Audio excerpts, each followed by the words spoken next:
আচ্ছা মায়েরা বলো তো, কলিযুগের ভগবান চৈতন্য মহাপ্রভু কোথায় জন্মগ্রহণ করেছিলেন? হ্যাঁ, নদিয়া নবদ্বীপে। কিন্তু জায়গাটা কোথায়? একটা নিম গাছের তলায়। অনেকে বলে নিম গাছের তলায় জন্ম হয়েছিল, তাই নাকি ঠাকুরের নাম নিমাই। সেদিকে যাব না, কারণ নিম গাছের তলায় জন্ম নিলে যদি নিমাই হয়, আচ্ছা বলো তোমার জাম গাছের তলায় জন্ম নিলে কি? তাহলে ভাগ্যে ভগবান জাম গাছে আসে নাই, এগুলো আমরা করে দিয়েছি। কলিযুগের ভগবান চৈতন্য মহাপ্রভু জন্মগ্রহণ করলেন নিম গাছের তলায়।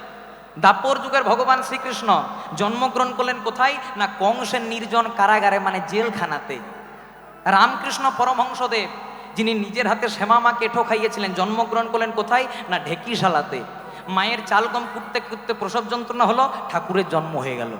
ভগবান বলছে দেখো, আমাদের এক ভগবানের জন্ম নিম গাছের তলায়, এক ভগবানের জন্ম জেলখানায়, এক ভগবানের জন্ম ঢেকিশালাতে, তথাপি আমরা ভগবান কেন? না কর্মটা সেই রকম করে রেখেছি।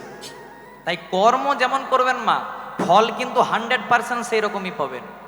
একটা পদ্ম ফুল কোথায় ফোটে বলো তো? পাকে। পুকুরের মধ্যে পাক থাকে, সরোবরের মধ্যে পাক থাকে, তবে একটা পদ্ম ফুল ফোটে। কিন্তু গোলাপ ফুল কোথায় ফোটে? বাবুদের বাগানে। বাবুদের বাগানে সার পেলো, জল পেলো, কীটনাশক পেলো, উপযুক্ত রক্ষা পেলো, তবে একটা গোলাপ ফুল ফুটলো। কিন্তু ভ্যালেন্টাইন্স ডের দিনে গোলাপ ব্ল্যাকে বিক্রি হলো, গোবিন্দের চরণ পাই না, মা দুর্গার চরণ পাই না। পাইকে না পদ্ম ফুল। পদ্ম ফুল বলতে চাইলো দেখো, আমার জন্ম বাবুদের বাগানে নয়, আমার জন্ম পাকে, তথাপি আমি মা দুর্গার চরণ পেলাম, তথাপি আমি মা কালীর চরণ পেলাম, তথাপি আমি কৃষ্ণের চরণ পেলাম। কেন? না কর্মটা সেই রকম করে রেখেছে।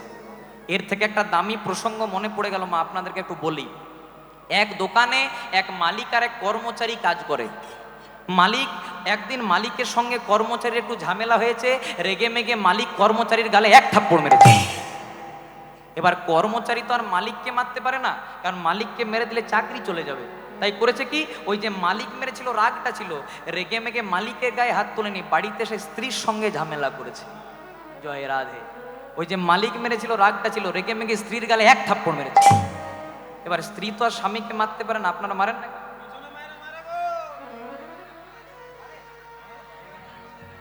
ও দেখুন, বাবা বলছে লক্ষ্মী ভান্ডারের মা।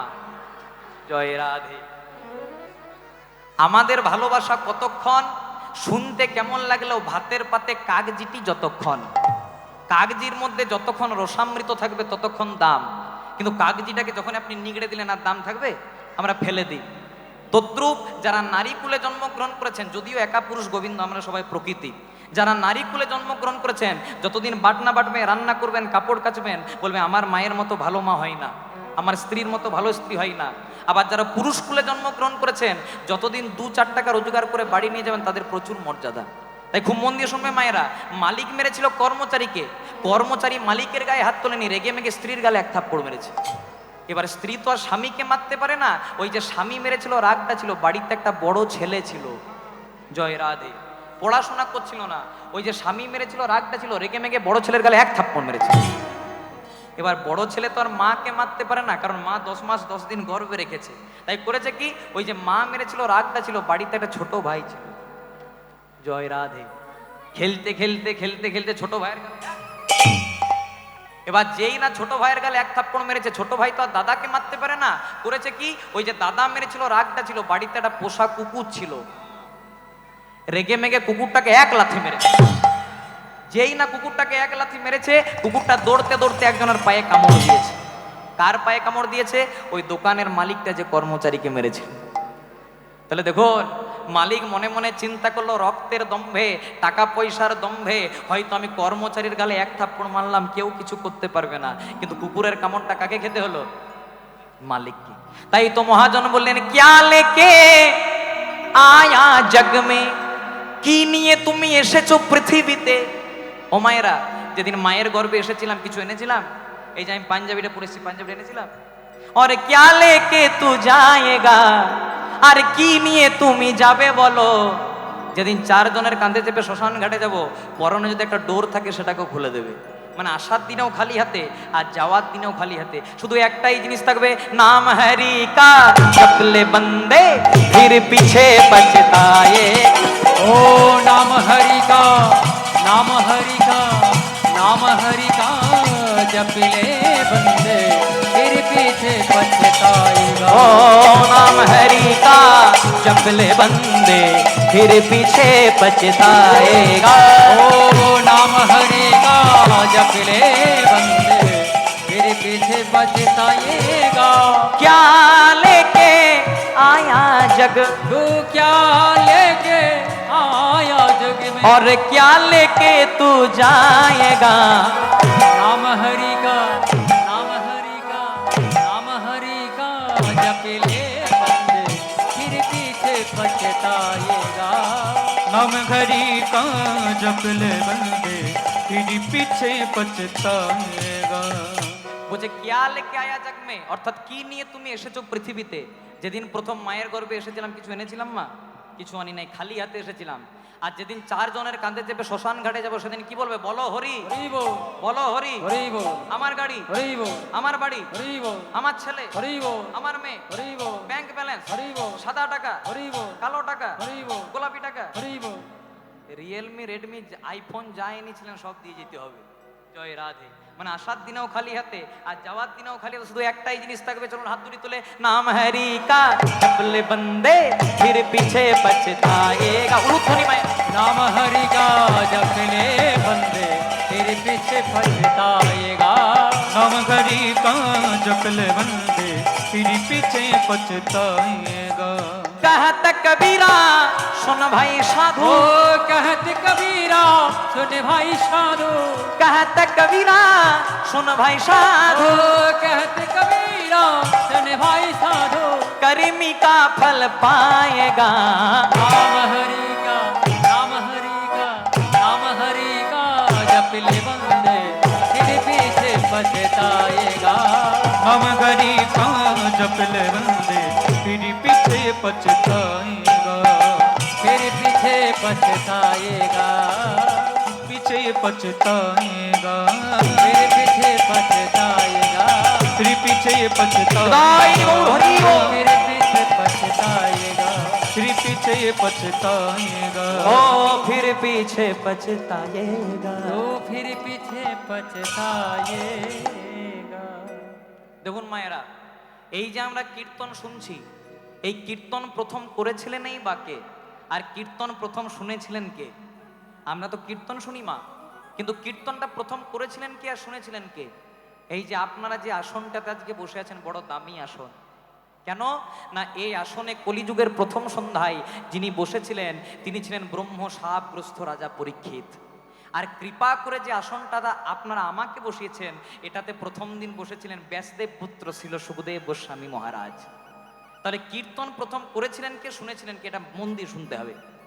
একদিন রাজা পরীক্ষিত মৃগয়া করতে গেলেন বা শিকার করতে গেলেন। খুব মন দিয়ে শুনবেন মায়েরা। এই পরীক্ষিত ছিলেন কে? অর্জুনের পুত্র ছিল অভিমন্যু, আর অভিমন্যুর পুত্র ছিল পরীক্ষিত। এই রাজা পরীক্ষিত একদিন মৃগয়া করতে গেলেন বা শিকার করতে গেলেন। শিকার করতে করতে রাজা পরীক্ষিতের একটু জল পিপাসা পেয়ে গেল, জল তৃষ্ণা পেয়ে গেল। তাহলে জল পাবে কোথায়? ও মা, আপনি আমার দিকে তাকান। হ্যাঁ, আমি এতটাও খারাপ দেখতে নই যে আমার দিকে তাকানো যাবে না। জয় রাধে। খুব মন দিয়ে শোনো। হরে কৃষ্ণ। আপনি আমার দিকে তাকান। আপনার যদি গল্প করার থাকে আমার সঙ্গে করবেন আপনি। জয় রাধে। তা রাজা পরীক্ষিত একদিন মৃগয়া করতে গেল বা শিকার করতে গেল। শিকার করতে করতে রাজা পরীক্ষিতের একটু জল পিপাসা পেয়ে গেল। জলটা পাবে কোথায়? চতুর্দিকে খুঁজে পড়ে দেখতে পেলে একজন মুনি ধ্যান করছেন। শাস্ত্রে যার নাম পাওয়া যায়, যার নাম ছিল শ্রমিক মুনি।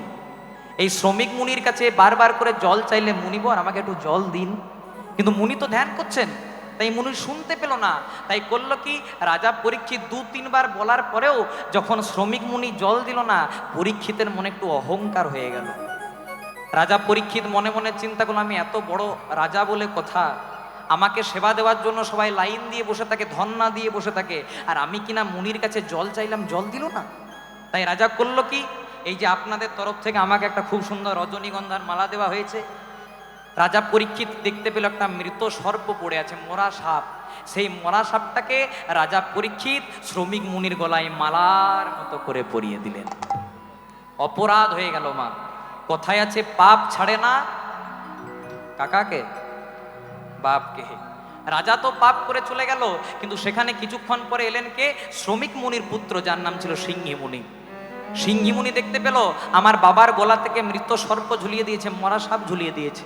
তাই সিংহী মুনি কুমণ্ডল থেকে 3 ফোঁটা জল নিয়ে অভিশাপ দিল, তুমি যেই হও, তুমি যত বড় রাজা হও, তুমি যত বড় বংশের ছেলে হও, আমি তোমাকে অভিশাপ দিলাম, এই যে তুমি আমার বাবার গলাতে মরা সাপ ঝুলিয়ে দিলে, 7 দিনের মধ্যে তোমার দক্ষতের দংশনে মৃত্যু হবে। তাই গৌর প্রেমানন্দে হরি। ও মায়েরা, আজকে তোমরা যারা যারা কীর্তন শুনতে এসেছো, খুব মন দিয়ে শুনবে, আজকে তোমরা যারা যারা কীর্তন শুনতে এসেছো, সবাই কিন্তু 7 দিনের মধ্যেই মারা যাও। মায়েরা মনে মনে চিন্তা করবে, বেকার এলাম কীর্তন শুনতে, জয় রাধে। কিন্তু হরিবাসরে দাঁড়িয়ে কোনোদিনও খারাপ কথা বলিনি, আর বলবো না। আমাদের বার তো 7টি, রবিবার, সোমবার, মঙ্গলবার, বুধবার, বৃহস্পতিবার, শুক্রবার, শনিবার। আপনি 80 বছরেই মারা যান, আপনি 30 বছরেই মারা যান, আপনি 50 বছরেই মারা যান, এই 7টা দিনের মধ্যেই ঘোরাঘুরি করতে হবে। তাই তো মহাজন বলে, রইবি যদি সামনে চল, সামনে চল, সামনে গেলে তোর মঙ্গল হয়, তোর মঙ্গল হবে, মঙ্গল হলে তোর বুদ্ধি বাড়বে, বুদ্ধি বাড়বে, বুদ্ধি বাড়লে টাকা পয়সা, টাকা পয়সায় আসবে, টাকা পয়সা এলে, বৃহস্পতি এলে সুখ হবে, সুখ হবে। আর সুখে যদি গোবিন্দকে ভুলে যাস, ভুলে যাস, তাহলে শনিবারের দিনে রাহু তোরে গ্রাস, রাহু তোরে গ্রাস করবে। সামান্য কথা নাই, মা উত্তরটা আপনারা দেবেন।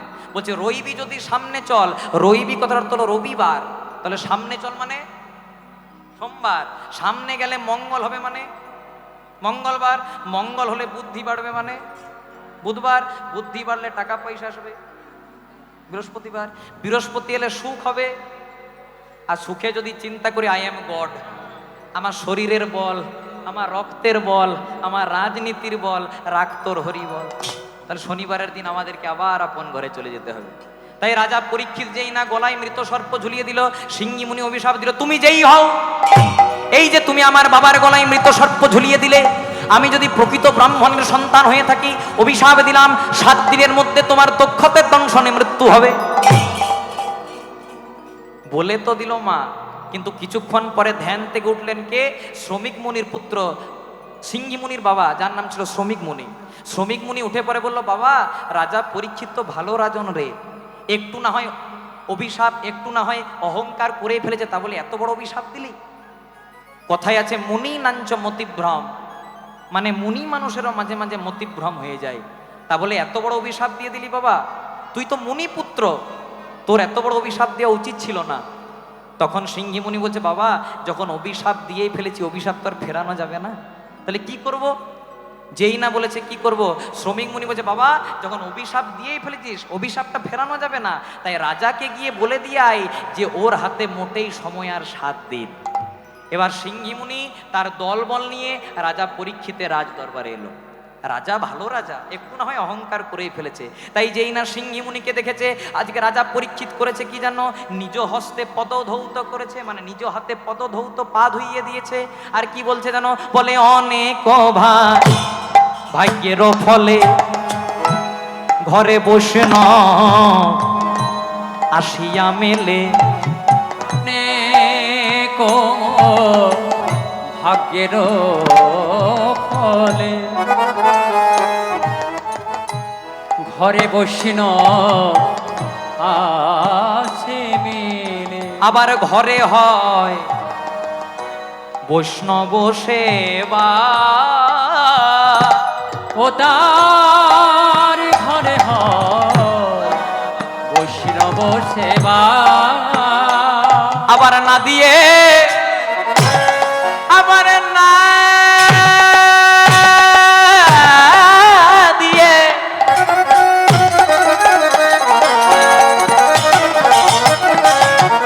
আবার না দিয়ে বৈষ্ণব সেবা। বলো বলো উদ্ধার পেয়েছে কেবা, ও গোলা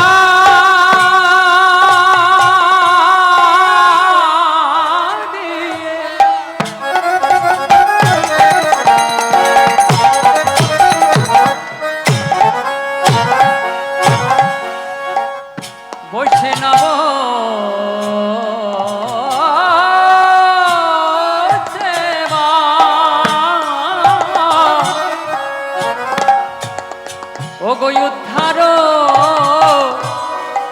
পেয়েছে কেবা আবার তার সাক্ষী যুধিষ্ঠিরাজন গো, ওগো তার সাক্ষী যুধিষ্ঠিরাজ বলে আয়োজন কর গো, তোমরা আয়োজন করো গো বলে আয়োজন কর গো, আয়োজন করো গো বলে প্রেম দিয়ে বৈষ্ণব সেবা আয়োজন বিদায় করো গো। প্রেম দিয়ে বৈষ্ণব সেবা, আয়োজন করো গো বলো প্রেম দিয়ে বৈষ্ণব সেবা, আয়োজন করো না গো প্রেম দিয়ে বৈষ্ণব সেবা, আয়োজন করো না গো প্রেম দিয়ে বৈষ্ণব সেবা। ওগো তার সাক্ষী যুধিষ্ঠির রাজ তার সাক্ষী যুধিষ্ঠিরাজ তাহলে রাজা পরীক্ষিত আজকে সিংহী মুনির নিজ হস্তে পদধৌত করে দিলেন। এবার সিংহী মুনির পদধৌত করে সিংহী মুনি কইছে, মুনিবর তাহলে আপনি হঠাৎ আমার কাছে এসেছেন কেন? তখন সিংহী মুনি বলছে, রাজা আপনি আমাকে এত সুন্দর করে অভিনন্দন করলেন, কিন্তু আমি আপনার কাছে একটা দুঃসংবাদ নিয়ে এসেছি। বলে কি দুঃসংবাদ? ওই যে আপনি আমার বাবার গলাতে মৃত সর্প ঝুলিয়ে দিয়েছিলেন, তাই আমি ক্রোধান্বিত হয়ে আপনাকে অভিশাপ দিয়ে ফেলেছি যে 7 দিনের মধ্যে আপনার তক্ষতের দংশনে মৃত্যু হবে। ও মায়েরা, আমরা যদি জানতে পারি যে আমাদের হাতে মোটেই সময় 7 দিন, আমরা কি করব? ব্যাংক থেকে যত টাকা আছে সব তুলে আনবো, জয় রাধে, বলবো বড় ছেলের নামে এতটা, ছোট ছেলের নামে এতটা, বড় ছেলেকে এই জমিটা, ছোট জামাইকে এই জমিটা। কিন্তু রাজা পরীক্ষিত সেসব করলেন না। রাজা পরীক্ষিত যেই না শুনতে পেলেন মোটেই সময় 7 দিন, রাজা পরীক্ষিত উদ্দণ্ড নৃত্য করলেন। সবাই মনে মনে চিন্তা করলো হয়তো মৃত্যু সংবাদ শুনে রাজা পাগল হয়ে গেছে। কিন্তু রাজা বলছে, ওগো আমি পাগল হই নাই গো। বলছে তাহলে আপনি নৃত্য করলেন কেন? বলছে কেন নৃত্য করলাম জানো? জগতে সবাই আসার সময়টা জানতে পারে। কত গভীর কথা। রাজা বলছে আমি কেন নৃত্য করলাম জানো? কারণ জগতে সবাই আসার সময়টা জানতে পারে। কেউ কি জানতে পারে যে সর্বমায়ার বন্ধন পরিত্যাগ করে কবে সে 4 জনের কাঁধে চেপে শ্মশান ঘাটে যাবে? আমি একজন মানুষ যে আমি জানতে পেরেছি আমার হাতে মোটেই সময় 7 দিন। তাহলে যখন অভিশাপ, যখন ব্রহ্মশাপ করে ফেলেছি, মুক্তি তো আছে? বলছে হ্যাঁ মুক্তি আছে। তাহলে এই 7 দিন যখন আপনি বাঁচবেন, আপনি যদি ব্রহ্মশাপ থেকে মুক্তি পেতে চান, আপনি 7 দিন ধরে ভাগবত শ্রবণ করুন। ভাগবতটা শোনাবে কে? ব্যাসদেব পুত্র ছিল সুখদেব গোস্বামী মহারাজ।